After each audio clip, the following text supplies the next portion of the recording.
Ho, ho, ho, and Merry Christmas. Benfica's in first. That and much more.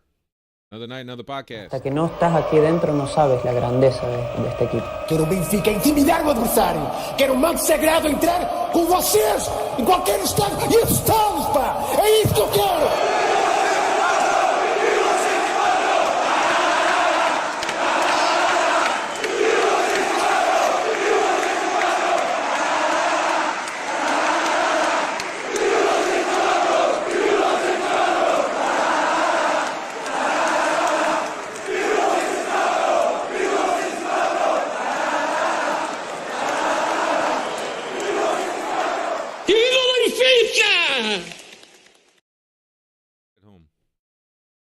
What's going on, everybody? Welcome to another edition of the Talking to the Dog Benfica podcast. My name is Alfredo Fumaças. If you haven't hit the like button, or the subscribe button, or the notification button, do it now.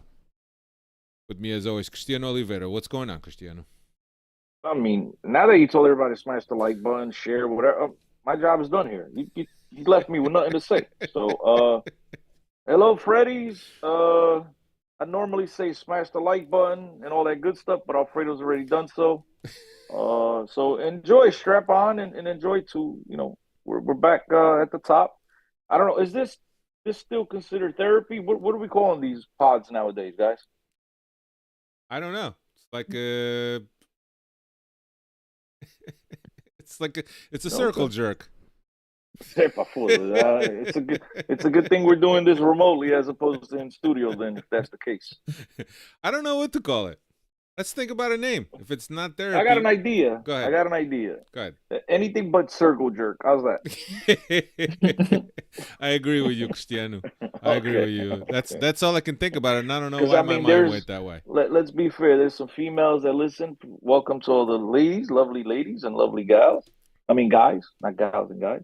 But yeah, that'd be a little bit uncomfortable for everybody to do. So we got to come up with a clever name for whatever it is. But you know what? I think, considering we just heard some very uncomfortable comments, I think we'll go back to the therapy. How's that? We need therapy after the Look, circle jerk. not every therapy is bad. Not every therapy is working out your demons. Therapy could also be talking about your personal achievements and the things that you have accomplished. So, hey, for me, we can still call it therapy. I really don't care. We'll call it therapy. We're at the top. It's therapy. Dave, welcome in from the Great White North. Hopefully, it's not as cold over there as it is here in Jersey, man. It is brick. It's probably colder. It's yeah, we got the cold.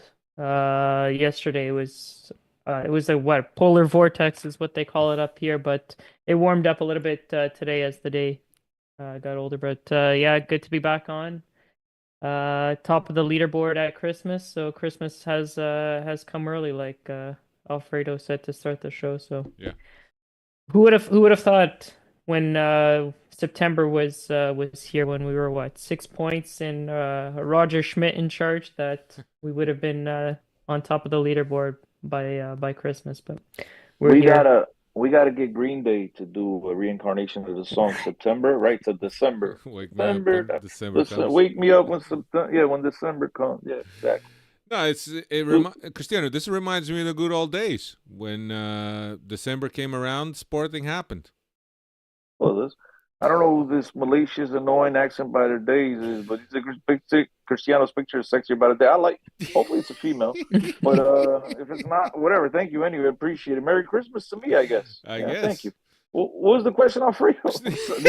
Got me out of the way. Just say.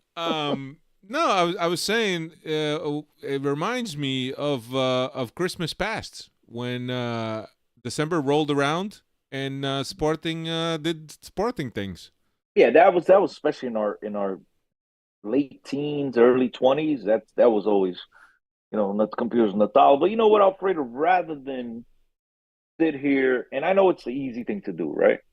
But rather than saying throw stones, man, let's enjoy it because karma's a motherfucker. You know what I mean? Like, let's talk about our. Listen, all we know is that every time around Christmas, most often than not, we like where we stand. That's so right. Let's just keep it to us. Much better to be in first than to being in second. So that's all I got to say. Look, let's enjoy it. Depends. It depends on what that is. Está un gallo de la lambada, I'd rather be Hillary. You go first. It No, depends. all we know is that 2 months ago, or 3 months ago, or whatever, we never thought we'd be in this position. And look, here we are. That And was therapy session. that was for real. that was therapy sessions. Those were that was real therapy. Cristiano, those were heavy work sessions, man. They were heavy work. But here we are in first place, and I thought for a second we squandered that opportunity when we tied that game against was it Gil Vicente? Who did we tie against, Dave? A couple of weeks ago, before the Nacional game. AFS, right? Hey, AFS. AFS. I thought we had squandered that opportunity of spending Christmas in first. But and what did I say on last week's podcast? Do you guys recall? You said that Sporting's going to lose a lot more points. No, I said let's not act like Sporting can't lose points. This Sporting that we've seen under the fabulous João Pereira, who, by the way, in case you haven't paid attention all day or you've been busy working, whatever it may be, shopping, Christmas shopping, whatever, circle jerking, whatever you do to entertain your time. João Pereira's gone. So he's gone already? That's official? Oh, you haven't paid attention? He's gone. Yeah, he's gone. But that's not official, though, is it? Yes, I thought that they're talking to replace him. They're talking to the coach from Guimarães. And talk about the pot calling the kettle black, right? They were just crying that it shouldn't be. You shouldn't be allowed to go poach a coach mid-season like Manchester United did. And then they turned around and did exactly what they were accusing others of doing, which is common. Which they did to Braga the first time around. Which they did to Braga as well. And I think have they paid him? But yeah, that's a conversation for another day. Get the forensic audit out. Yeah, many Villadão say, and I'd like to say, Cristiano, you want to say hello to the Freddies? You want to call out some names, or you want me to call them out? We've already said hello to the Freddies. I was actually going to throw in when I was talking about the cold.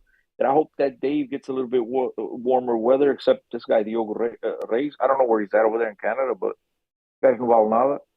I hope he gets all the cold weather, all the snow, and all that stuff. Yeah, vamos embora. But yeah, Freddy's, welcome, Freddy. Smash the like button. Yeah. I mean, right now our number is decent, 5-7. But 5-7. Vamos embora. Malgacious Annoying Accent Reviews. Can we shorten that name up, man, or is that like some kind of trademark thing? Are we supposed to be watching your YouTube channel? Diogo Reis, Manny Villadão, Emmanuel da Cunha, For You. We got it for you, but for you there's three of us, so which you of us? You know what I mean? Like, it's confusing. No, I'm joking. Manny Villadão says, let's all take a minute and thank Manchester United for recruitment of Amorim. Yeah, for sure. We're winning, man. We're winning. The only thing I'm waiting on is Guimarães now to tell Sporting, you got to give us 30 days.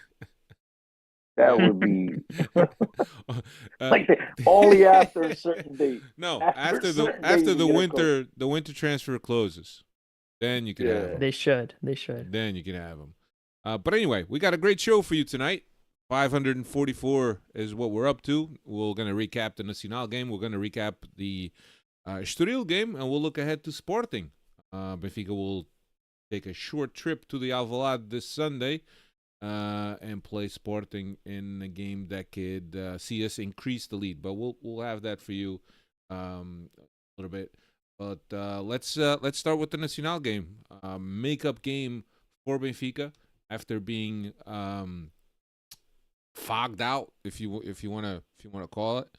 And for a second, I thought in this game was going to get fogged out also. It was like at the end of the first half, the fog rolled in, but it looked like by the second half it was pretty clear. Lineup for Nacional: Trubin was in goal, Ba, Araújo, Otamendi, Carreras, Austin, Centino, and Kokshu in the middle. Di Maria, Artur Koglu, and Pavlidis. So not much different from what we've seen from Lage. And yeah, I thought I don't know if we want to spend a lot of time in this game, but four clear chances for Benfica in the first half. Benfica superior to Nacional.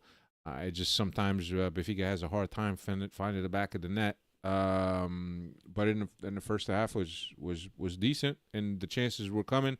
And Dave, chances coming. You figured sometime the goal was going to show up. You would hope, like definitely we were in control of the game, but when you don't have a clinical striker up top to put these chances away, you leave yourself one counter attack away from being down a goal or even an equalizer, as we saw in the AFS game. But yeah, there was complete domination and Yeah. control of the game in the first half, but again, we got to start putting those chances away and not leading it until later on in the match. Yeah, but Every year, no matter who we play, you know that Benfica is good for one of these games where we just fire on all cylinders and the goalkeeper is inspired on the other side. This is a goalkeeper who gave up 6 against Sporting back in September or August, whenever they played. And I'm not trying to accuse or trying to insinuate anything. So don't take that in a negative way. I'm just stating the fact he gave up 6. And in this game, my man was pulling saves out of his ass. And I'm just, how the hell did this guy ever give up 6 goals? But, a few opportunities, nothing, how do I put this? There was, you got the ba on the header that the goalie came across. You have the one where Artukoglu just turns and shoots it straight at him. So, I mean, I guess you got to yeah, credit the guy for being in the right got place. But, you got the I mean, Otamendi at the Artukoglu end of the half. could have shot it. I'm sorry? You got the Otamendi one at the end of the half, the header from the free kick. Yeah, I was going to get to that. Yeah. But I'm just saying, like, we've created enough opportunities, but as Dave said, and so poetically, which is that without the clinical finishing, things get tough. And you start to second guess, you start to question, you get the ball off the crossbar, and now all of a sudden you're like, you're going to get the goalie to come up with one of these, highlight videos that he's going to remember for the rest of his life, and we're not going to score. Because we've seen those games before. Luckily, Knucklehead center back decides to make things easier for Benfica with that streak, stretching out his hand for that penalty, and obviously gave Benfica a little breathing room. But yeah, for a minute there, man, I was starting to sweat. To be brutally honest with you, I was actually watching the game on the phone with one of my best friends who's a big Benfiquista. I mean, big Sportingista. I'm sorry, and he did not want to hang up because he thought that he was like he was giving Nacional some sort of good luck. And he's like, no, I'm not hanging up. I'm like, bro, hang up. He's like, I'm not hanging up. And then obviously when Benfica scored a goal, he hung up. So appreciate it, Di Maria. I didn't have to put up with that guy for any longer. I love that. I really do. I think that's that's awesome.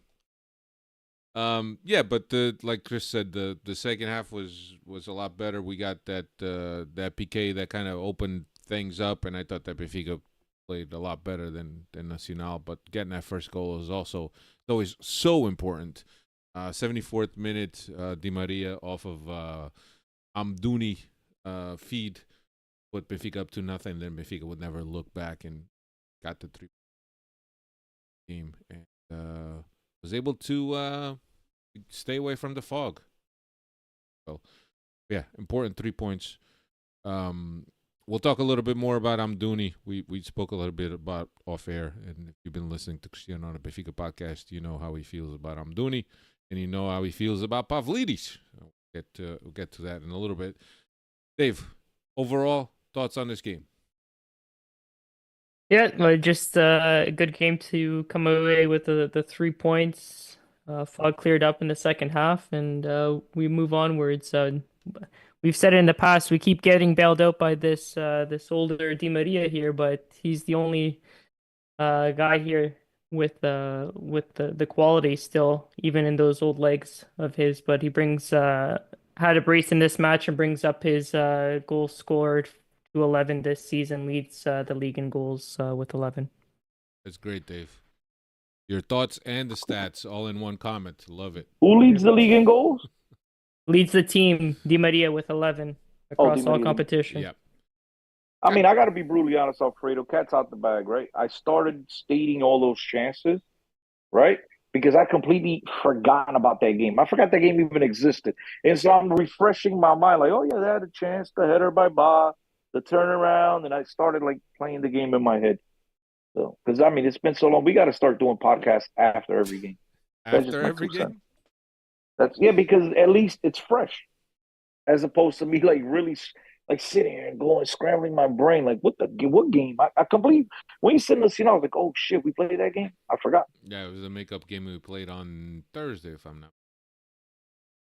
Yes, I now remember it vividly, but yeah, before before we started, Yeah. then I forgot it even Yeah. happened. Dave, any more stats than the one you gave? That was it. Yeah. No, it was an important win. It was the makeup game that we had.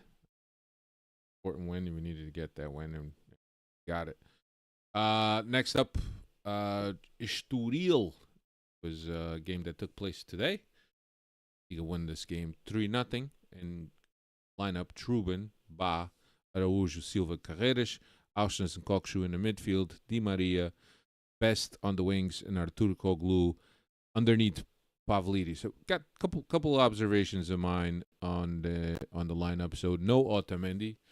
If you guys have been reading the news, Otamendi had asked to go to Argentina for Christmas or for New Year's or whatever. No, for his daughter. No, Right. for his daughter's quinceañera. So his daughter is, in other words, for us English people, American people, whatever, sweet 16, but it's only Right. 15 though, And it's which is a big deal for them. Big deal. It's a big deal in Yeah. the South American Culture. Hispanic culture is a big deal. It's kind of it's a milestone for young women to turn 15, and it's celebrated with a lot of pomp and circumstance. So it was Benfica. I say they change it to 18. I mean, but that's just me. But that's another conversation for another day. Yeah. Why would you say that? So, because that's when you really become a woman, right? You become legal. That's what I was trying to say. That's another conversation. Not in old times. Maybe that's exactly where it comes from. That's why. But you're right, Chris. That's why it should be 18. You're right. When you say it's a milestone in the life, become a woman, you're out to the world, because that's what the way they make it seem like, right? Chris, 18. I'm surprised that all the people that are tearing down the Christopher Columbus's statues haven't tackled that establishment type of thing. Quinceañera. No es aquí. It's That's why. You're right about that. Maybe in the future. The but PC folks. not yet. The PC folks. Yeah. But anyway, so the Otamendi thing is obviously a non-issue, because if he it's no news, Alfred. Thank you. News. I thought you were gonna harp on it. Yeah, no, listen, I'm not. If you guys listened to the Benfica podcast last week, I remember us saying this is an opportunity to play the two kids and give Otamendi. This is before even having any idea that he was going to fly straight out of Madeira to Argentina for this. Yeah. None of us, all three of us, had no clue that this was ever even a possibility. And we all stated on the last podcast that, the guy should give the guy a breather. It's a start to lose, play the two kids. So I don't understand, because I've seen a lot of people on Twitter harping up, going on about it. It's like, come on, guys, get a life at the end of the day. And as I was talking to you, I got to be brutally honest.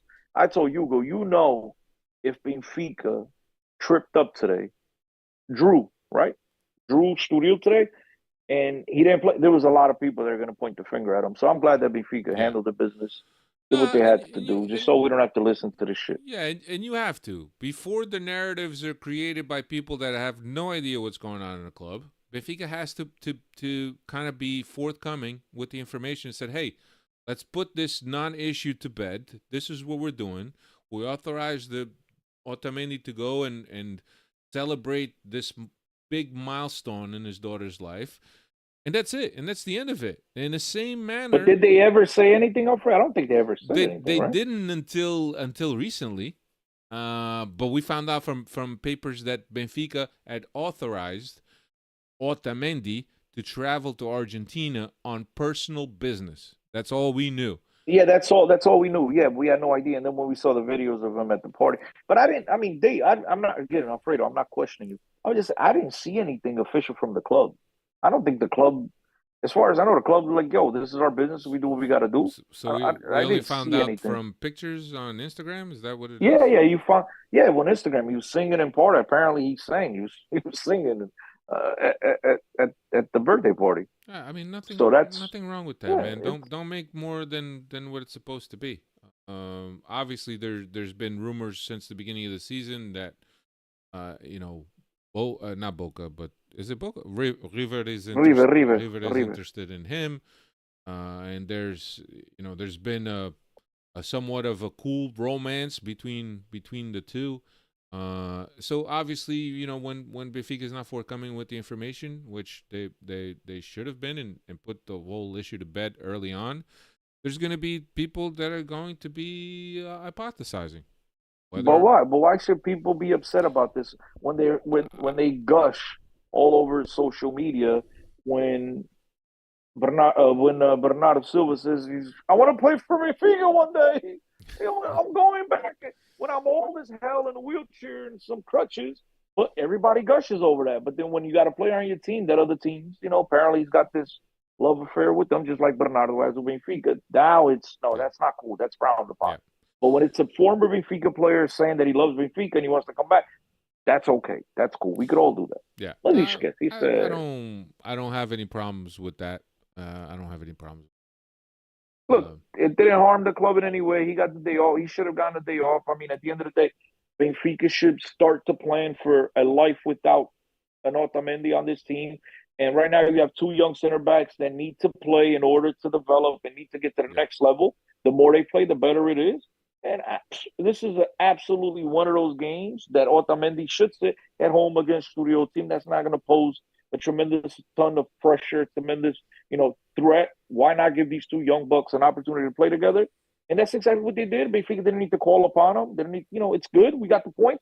Move on. Stop complaining. Get another life. Go play Fortnite or some shit. Leave this alone. Stop bitching about things that don't really matter to the game or to the team. Yeah, Diogo Reis is saying the stone-faced Otamendi in the airport as he's getting stupid questions from CMTV was the highlight of the Benfica week. What else? Melgacious annoying act. Can I just call him Melgacious? Is that okay, Chris? You think he will allow me to call him Melgacious? Bro, listen. The way I look at it, it's your pocket. You call me Dave, whatever the hell you want. Run with it. You're the bus driver. Chris, I want to be respectful to our listeners and to the people in the chat. If he wants to be Melgacious annoying accent reviews because there's some kind of a branding issue that he's trying to come out, I want to be respectful. If he wants to if he's trying to come onto the Benfica podcast to market his brand, we should be getting a cut. Well, due to the fact that we're not getting any cuts.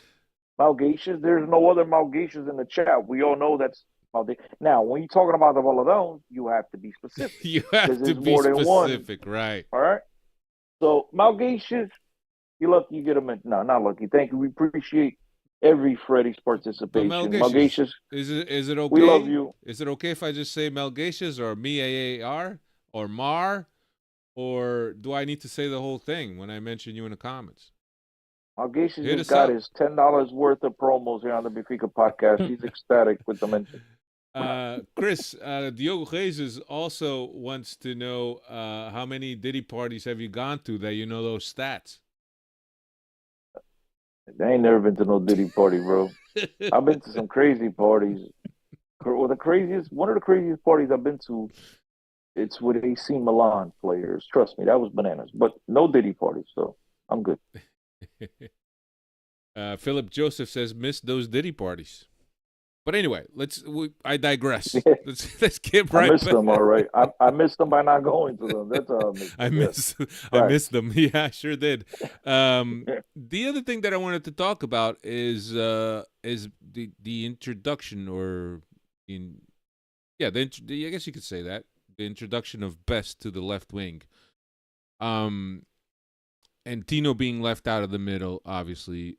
This is a team. This Estoril team is not a team that's too strong. But I think that as I'm watching, and somebody said in the comments, and I think it was whoever it was that Melgacious saying Artur Koglu lost tons of gas. Yeah, and I think that I wanted to comment on that, and I don't know how you guys feel, and I'll ask you next. I think that Artur Koglu does a ton of work in that left wing, so I'm wondering if the change to the middle for him is something that saves him, but it's also something where he feels comfortable playing, and it's going to give him a lot more of the ball, and at the same time, Best is somebody that could really shore up that wing in terms of defending.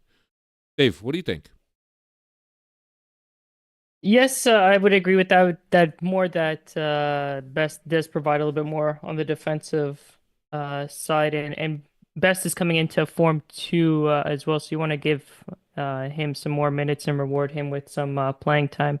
I think there's gonna come a time here with Artuklu that we're gonna need to sit him and get some real rest into those legs of him because he's starting to run out of gas and. He's also taken a lot of these harsh fouls committed against him as well too. So I'm sure those mileage and the wear and tear are adding up on his body. But uh, you couldn't expect him to go how he started off the season with us to last the whole season.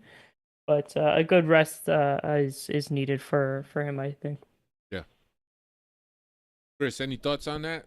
2 cents that you wanted to add? Man, I got so much to add that I shouldn't add. But due to the fact that I get paid to come here on the Benfica podcast and add thoughtless comments, I'll do so. One, obviously, as you guys have stated, the obvious in the room, right, that his performances have dipped.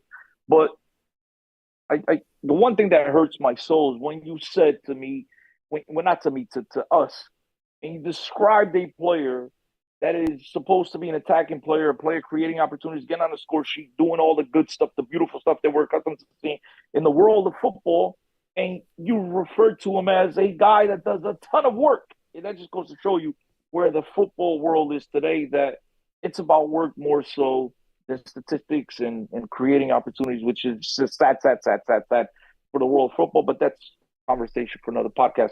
Sticking to the Artur Kuglu, as we've stated here on the podcast many times, is the guy is a fabulous player in terms of always finding the ball. He has a nose for the ball.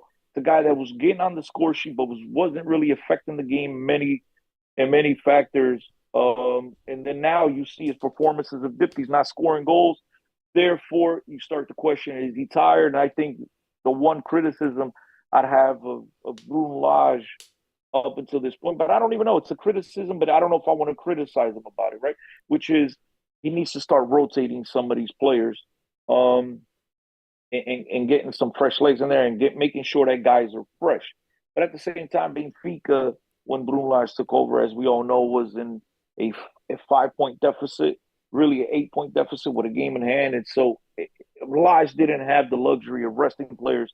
He needed to make sure that his best players were available at all times and needed to make sure he closed this gap, which we have now. Benfica's at the top of the league table. We're all ecstatic about that, but obviously that's going to take a toll on the players. And unfortunately, Artur Klug was one of them, but he is a player that finds himself in the right positions at the right time, getting very key goals for Benfica in the past. But as they've said, needs maybe a little bit of a breather. But who do you bring in? You bring in a Cristiano that's playing on the B team because he's not ready to bring in a Chaldrup that get all this fanfare about him. But like I said on last week's podcast, you have to take advantage of the opportunities when you get them. Whether they're few and far in between, that's fine. I understand, but you have to take advantage. And I haven't seen these young players do that yet. Benfica doesn't have many other options. Best is your other option. But today was not a very good game by his part in terms of decision making. Every time he had the ball, didn't do the right plays, the right combinations, the right crosses. It was just wasn't a good game for him. And at this point, I'm not sure if I wouldn't even just bring him in, as Dave said, as defensive purposes on the left wing when you need to shorten the game and tighten up the game. But Benfica needs to go into the transfer market, and you need to get two players that are going to make a difference, specifically when you have the likes of a Pavlidis and a Cabral, guys that you count on to score goals, just making it very difficult to score their opportunities that they get. I know Pavlidis got on the scoreboard today, but then a half hour later made me look good once again when he's by himself in a box and shanks it. So you need decision makers. And Artur Kuglu, I believe, will get back to being that type of player. But as you guys said, might need a breather. I know I talk too much. Sorry, guys. Not at all, Chris. What makes you think that? No. No, yeah, that's what I was thinking. And look, I don't understand the substitutions in the 85th minute either. I think, if you need to give minutes to guys, give them 15 minutes, 20 minutes, 75 plus another 5 added on. That's a good 20 minutes. Sure, why not? But yeah, more Benfica in the first half, but not a one-sided game for sure. I thought that Estoril had some nice plays and couple former Benfica players on this team. I was getting ready to say interesting trivia, and then you're like, couple of players. I was gonna say, did you guys know Estoril had more players formed that Seixal on the field than Benfica did?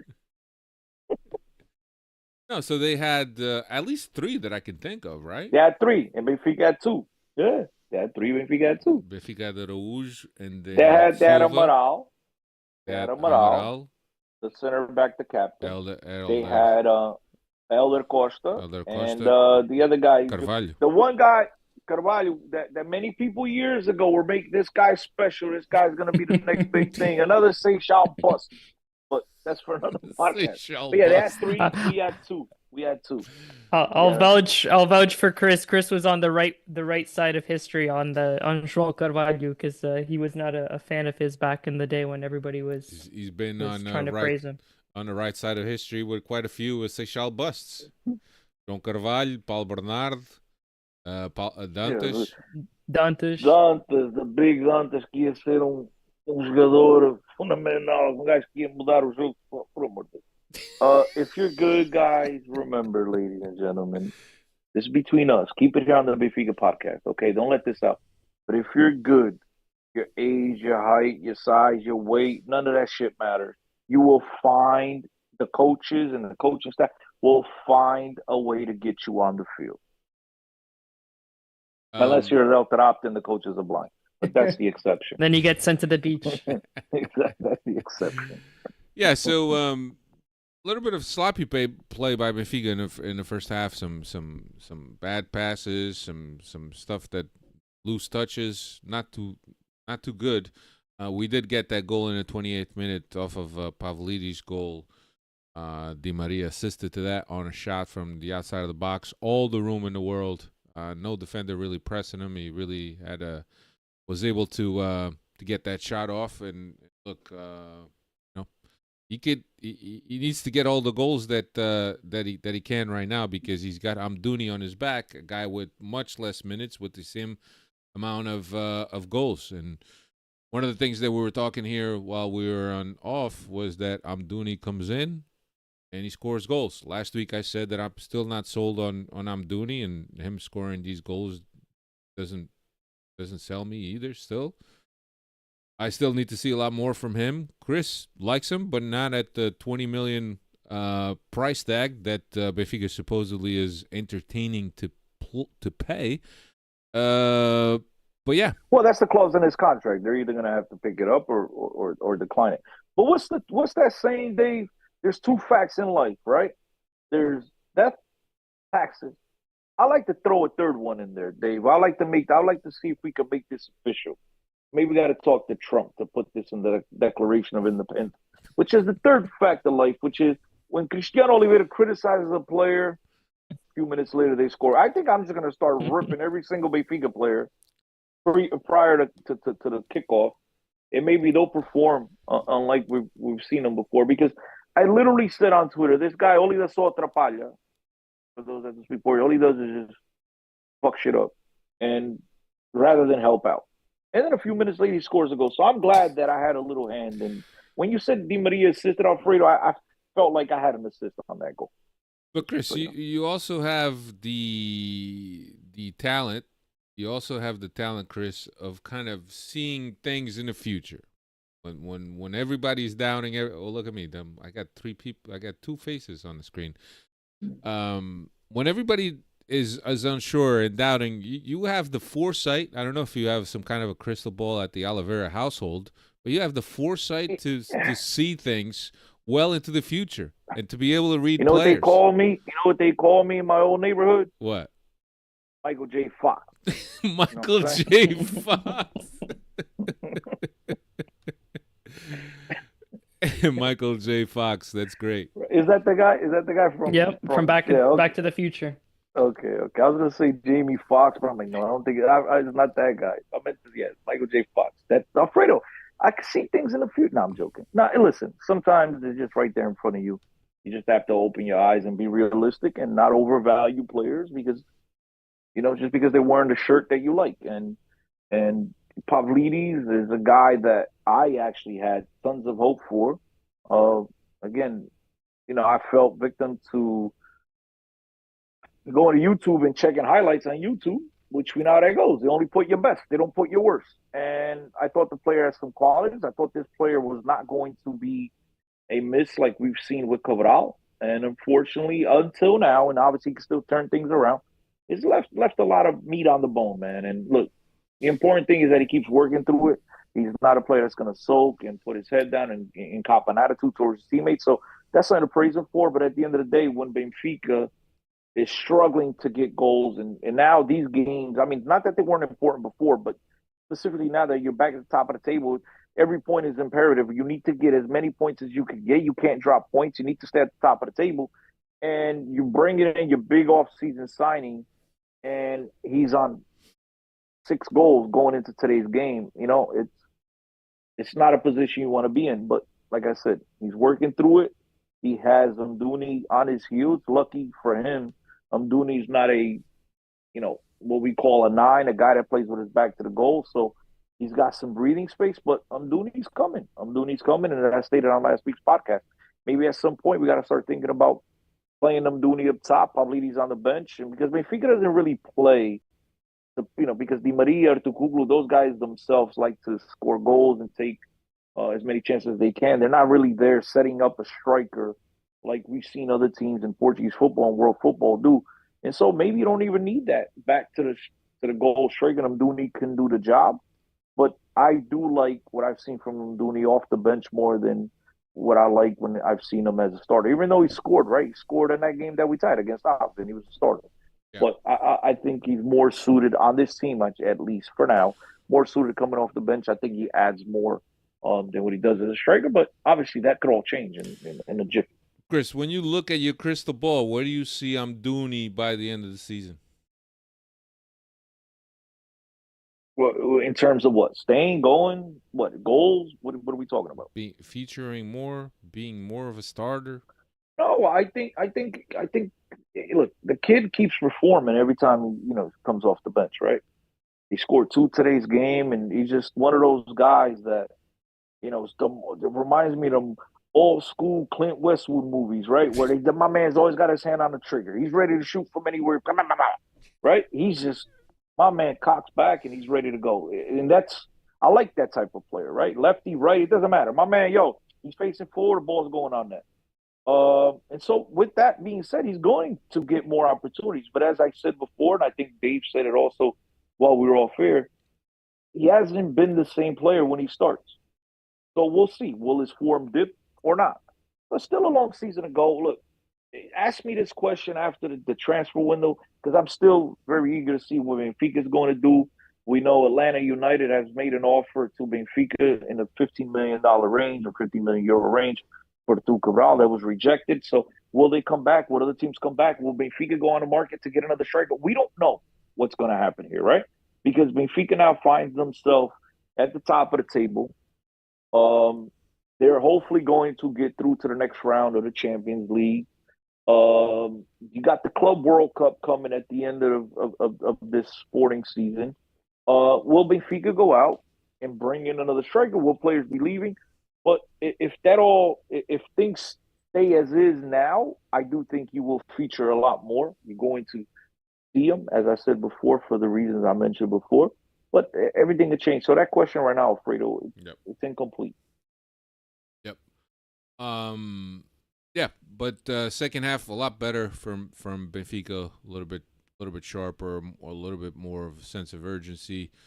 73rd minute after Barreiro and Amdouni came in for Auschwitz and Pavlidis, Amdouni would get Benfica's second goal unassisted off of. Espera, Alfredo, I'm sorry. I know. I don't. Look, I don't want to cut you off, but you can't fast forward and not mention the PK that was reverted. We got to talk about that. Let's mention the PK that was reverted.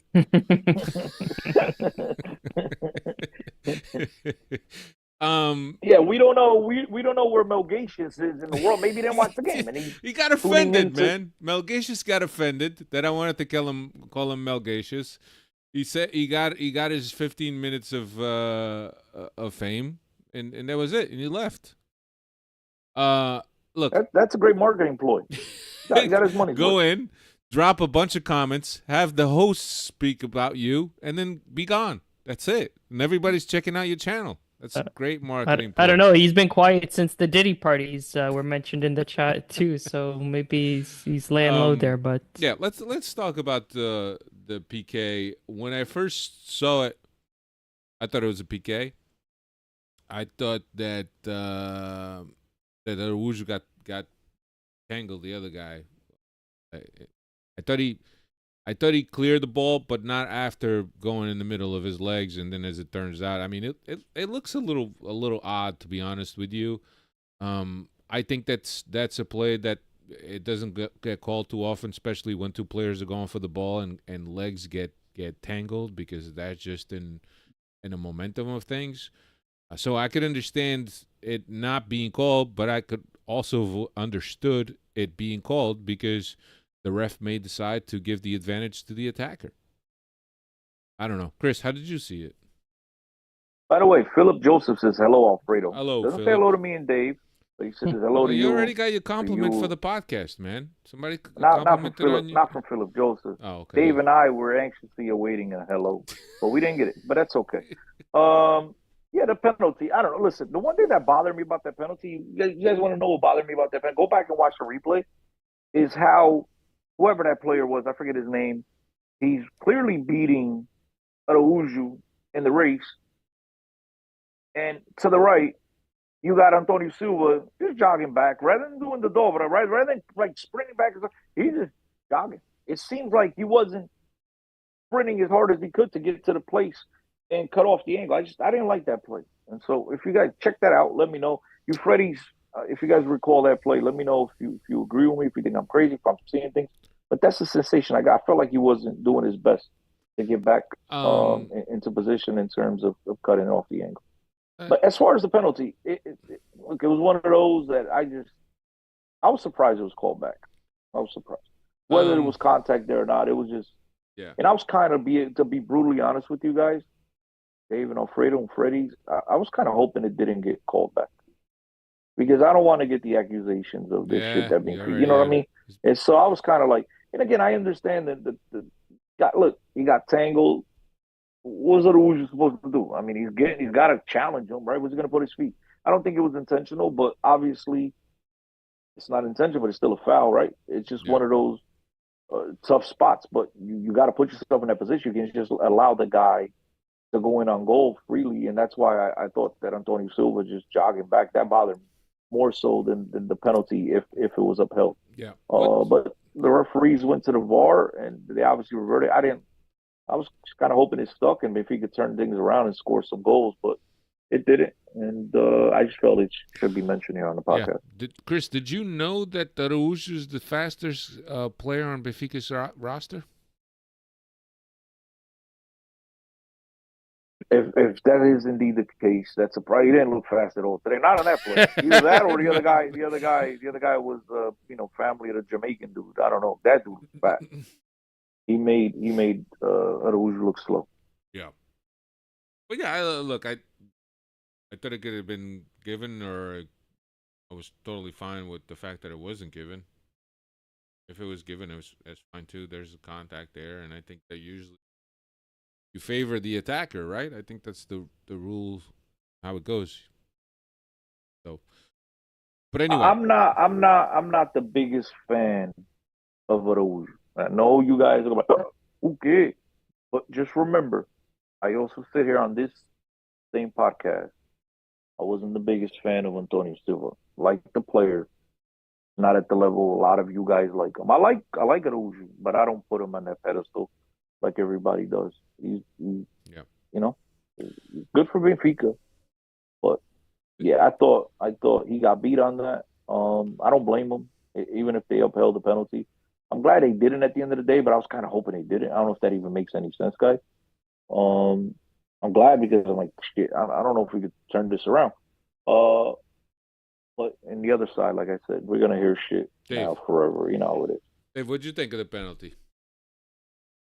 I at first on the eye test, I thought it was a well called penalty, but then, like you guys have talked about, in VAR, the player kind of kicks his leg or gets his leg caught with the Aruju, and I guess you have to call it back. But in the days of VAR, you would look at that, or pre-VAR, you would look at that and say, yeah, that's a penalty. You wouldn't even have to dissect it and just get on with the game. But it breaks our way, and we get it called back.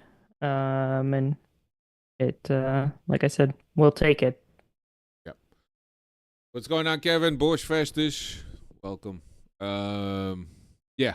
Hey, Chris, are we okay to move on now? Got the penalty Yeah, we're good. covered. We're good.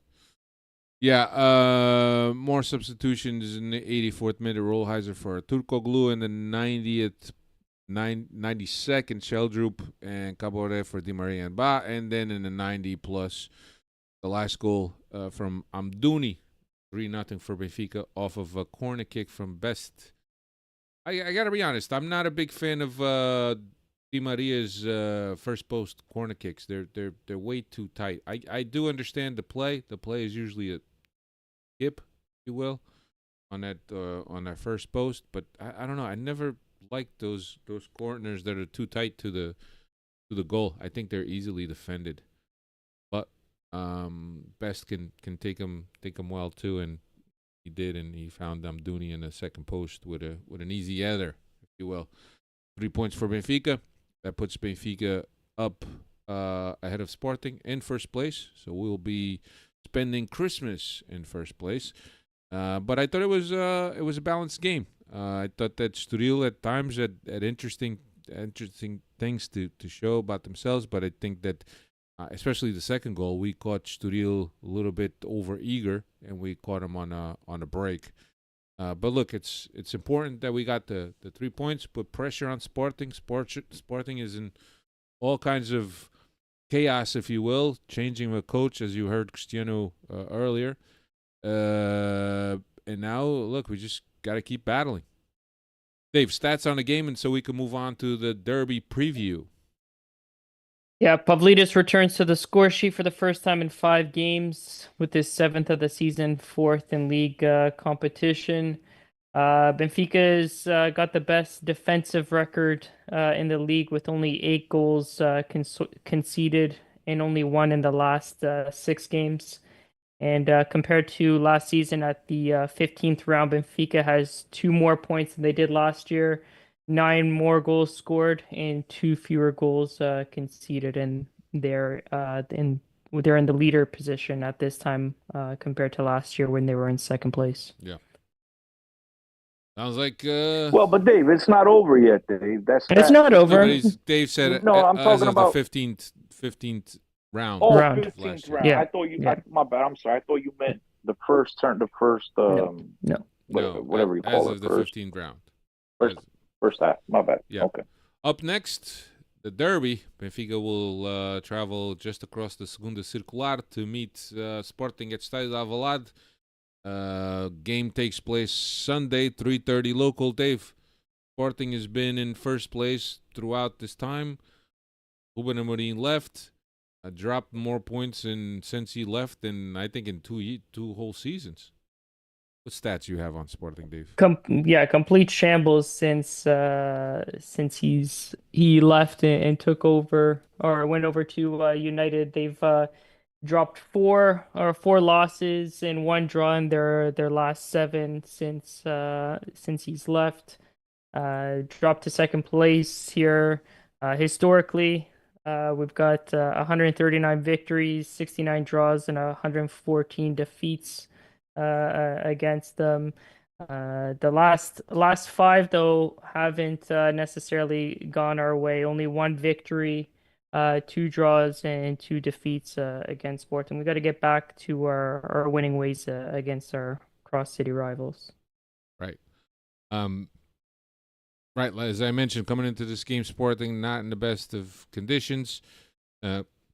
Chris, what are you feeling in terms of this game? Do you think that Sporting players have some pride here? They have something to prove against Benfica, or do you think this team has completely lost the plot under João Pereira? Well, João Pereira's gone, so we could, discount that right there because obviously it's a new coach, different methods. We don't know what we're really going to get unless you really pay attention to Vitória de Guimarães. I don't know what kind of coach he is. I haven't really But paid much João attention. Pereira is no longer going to be at the helm of this team come this Sunday? No, he's fired. He's fired. According to every report, he's been fired. He's been let go. Now they're looking for his replacement, and the word is that they've come to an agreement with that coach from Guimarães. That's as far as I know. I do not anticipate João Pereira to be on the bench on Sunday. And that saddens me. I was kind of hoping that it did. Obviously, Sporting is going to be under tremendous pressure. Benfica being up a point gives them a little bit of more breathing space, even though I don't really like that. Obviously, when you play for a draw, you normally wind up losing.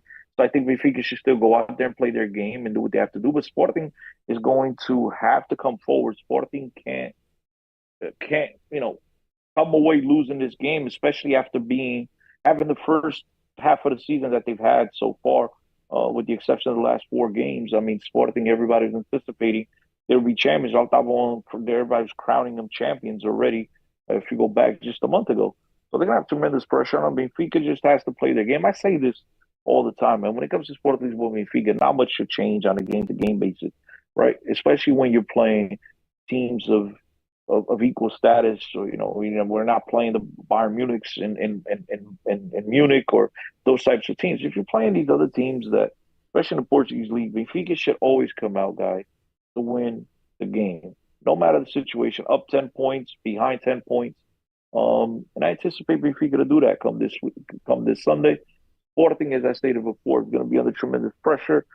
They are not, playing the football that they were accustomed to playing.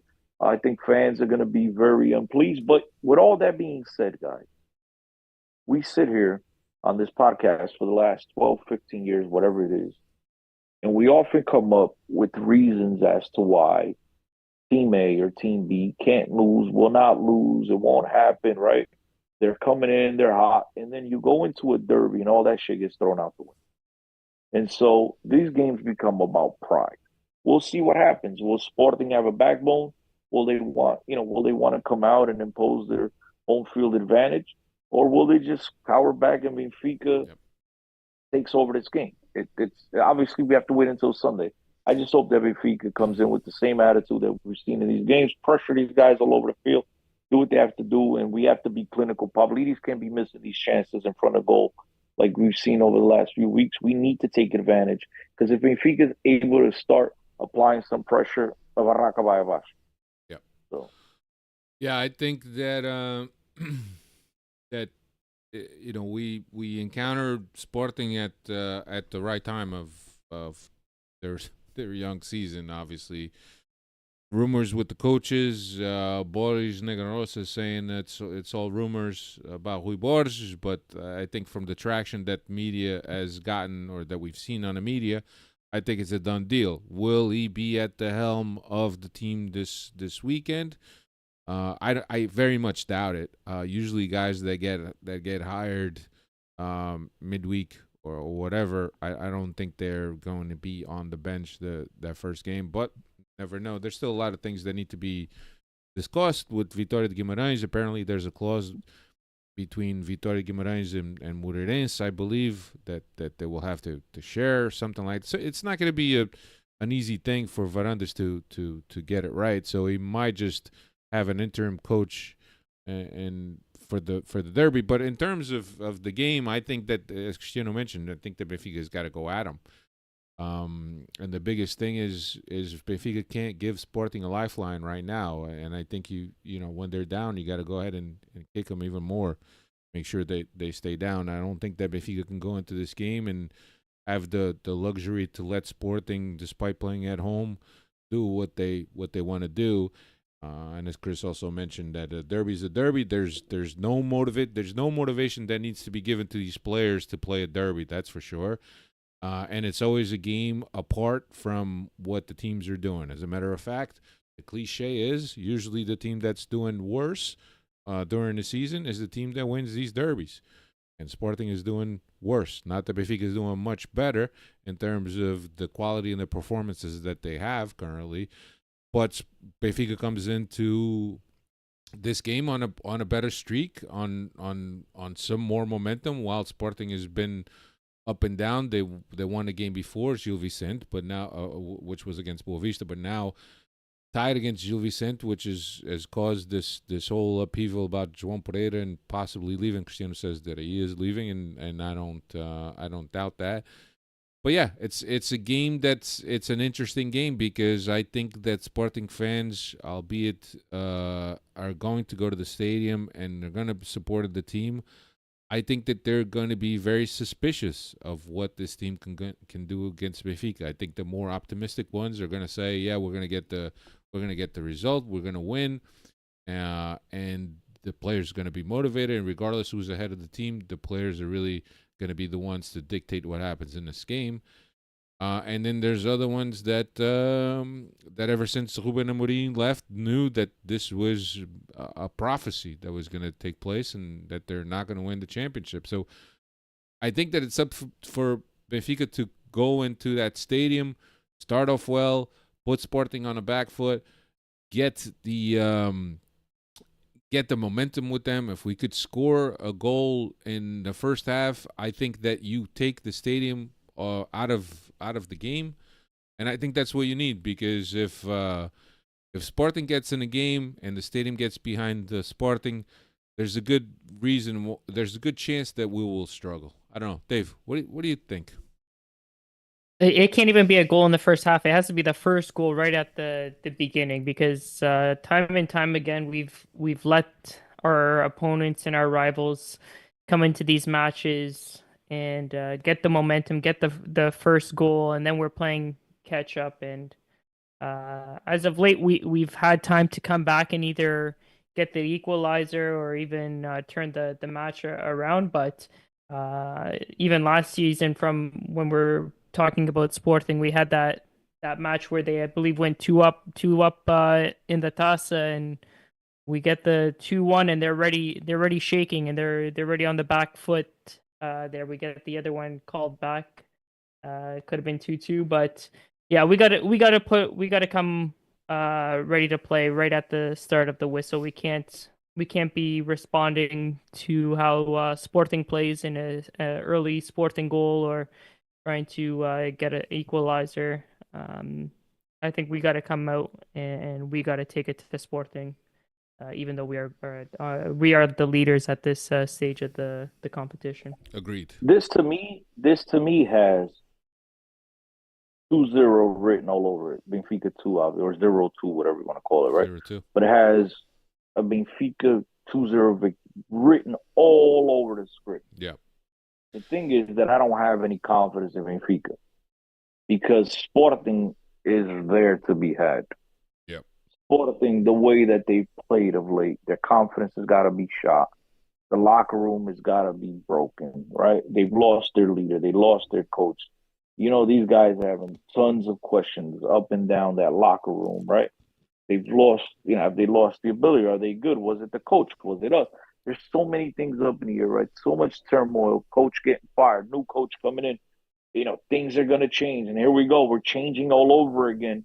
We just went through a change a month ago. Now we're going to have to go through a change. So now, some players who were back in the coach's good confidence, now they're questioning, are we back out on the outside, looking at it? So there's going to be tons of uncertainty in that locker room. And so that's the script of a victory, easy victory for Benfica. That being said, do you really trust this team? I mean, Benfica is not playing that brilliant football that we played, a little while ago we played it on the lines. Things have always been up and down, but we played some good football. And of late, it's kind of been that ugly football. Look, we get the victory, but that's against these monkeys. against a better quality opponent, maybe we don't come away with those 3 points. So it'll be a test on Sunday. If Benfica comes to play and they play their game, this is, to me, Benfica is going to walk away with a 2-0 victory. Yeah. Let me say goodbye to our friends, Pama Media friends. Well, if you want to catch the rest of the podcast, check us out on the aggregators. All right. I guess we could just wrap up because we needed to cut that at that time. But we could. Dave, what are you feeling in terms of score? Chris is saying 2-0 for Benfica. I'm gonna be more on the pessimistic side and say a 2-2 draw. Yeah, I think Sporting comes out with the foot ahead and they get the goals first, and then we gotta come back and counter those goals. So I think it's a 2-2 draw. Dave, I'm with you. I'm saying 2-2. I don't think we could keep Gyökeres off the board, to be honest with you. I just don't. Wait, what Gyökeres? The one from a month ago or the one from late? I mean, that's what I'm saying. I mean, he might be playing for his next transfer. He might already have an eye out the door in January, the way things are going here. Yeah. I don't know. Look, I'm going with 2-2. I'm going with 2-2 also because I just think that I haven't seen enough of a lethal aspect to this Benfica game, to this Benfica team, or in this Benfica game, I guess you could say that. I've seen the team perform well in 2 games this season, against Porto and against Atletico. After that, it's kind of been on and off, inconsistent. I think Laja's had enough time to work through this team, still working through little tweaks here and there. I don't know. And the fact that we're playing at the Alvalade, despite Sporting's situation, as I mentioned, playing at home is still an advantage. The worst team always doing better in derbies. I don't know. I'm thinking a 2-2. I'm thinking 2-2 is gonna be opened up. Despite Benfica having a very good defensive record, I think that we give up some goals. I'm thinking of Otamendi at least get beaten for 1, easy. And the other one will be on a free kick, corner, free kick, whatever. But I think we will get on a board. Pavlidis will get on a board. How about that, Chris? Look, I'm not here to play Nostradamus. I don't have my what do you call it? The ball out, crystal ball out. The only thing I ask, bro, honestly, this is the one thing. I just don't want any controversy, referees, no bullshit going on. Yeah. And I hope that Benfica shows up to play. That's it. That's the only thing I ask. Benfica shows up. I think Benfica wins this game. I think all the pressure is all on Sporting's side. Their house is on fire right now. They need to put out the flames. Benfica just needs to do what they need to do. And they'll be okay. Obviously, I understand it's not going to be a walk in the park. But I'm putting more on the basket in terms of Sporting's difficulties, more so than Benfica's dominance. And I think that will be enough for Benfica to walk away with the 3 points. Yeah. I can't disagree. I just see this as a stalemate, just because I don't think that Benfica has been decisive enough during the season. That's fair. And I'm not trying to shit on your opinion. No, We're all entitled to our own opinion. But I think you're still keeping in mind in your head, the image that you have of Sporting is that fine-tuned machine under Amorim. And again, not to take this team lightly, but we have to remind ourselves that this is not that fine-tuned machine anymore. Right. So we have to keep that in mind as well. And that's what I'm hoping for. Okay? That's what I'm hoping for, and that's what I'm banking on. Yep. Now, they have to play. They have to perform. We'll see what happens. But I'm banking more on that than anything else. Right. All right. What else we got? That's it, right? Anything else? Merry Christmas. Merry Christmas. Ho, ho, ho. Everybody. Yeah, hopefully we got an early Christmas gift today. Back on top. First place. If you told me a month ago, I would have told you you're crazy. Indeed. We're back on top, so that's an early gift. But now let's hope that we get the real gift, right? The big gift under the tree, and that's that victory on Sunday against our crosstown rivals. to really send us into the because we played before the New Year, right? Yes. No. We do. No, We no, I'm played talking a about Sunday. Braga. I was gonna say to send us into the New Year, but I'm like, wait, we play Braga, but we play Braga in the New Year already, right? Yep. Okay. Right. So yeah, let's hope we get that nice shiny W under the tree to send us off Yeah. to 2025 with a bang. Look, I echo the same sentiments as Cristiano. I think that we've done a lot of work up until this point to go into the Alvalade first. Now what you want is, it's the game that's in your hands, and regardless of whether you were 5 down, this was always a game that you were going to be able to claw one back at Sporting with the win, regardless whether Marina had left or not. But yeah, I think that all this work that you've done, you got to put it away. You got to put it away. You got to put 4 points between you and Sporting. Then just do your work game by game. Dave, Merry Christmas, my friend. Cristiano, Merry Christmas. All of our listeners, Merry Christmas. Thank you for supporting us throughout the year. I hope that Christmas brings you great joy. Lots of socks and underwear from Titia and Vovo, as you know. And that's Don't it. forget the milk and cookies. The milk and cookies. For Chris, not for Santa Claus. Not for Santa Claus, For right. my fat ass. For my fat ass. Thank you very much. Enjoy yourselves. Don't drink too much. And if you're going to drink, don't drive, please. Do yourselves a favor. Call an Uber. Take care, everyone. See ya. Love you guys. Love you Enjoy. all. Later. Bye.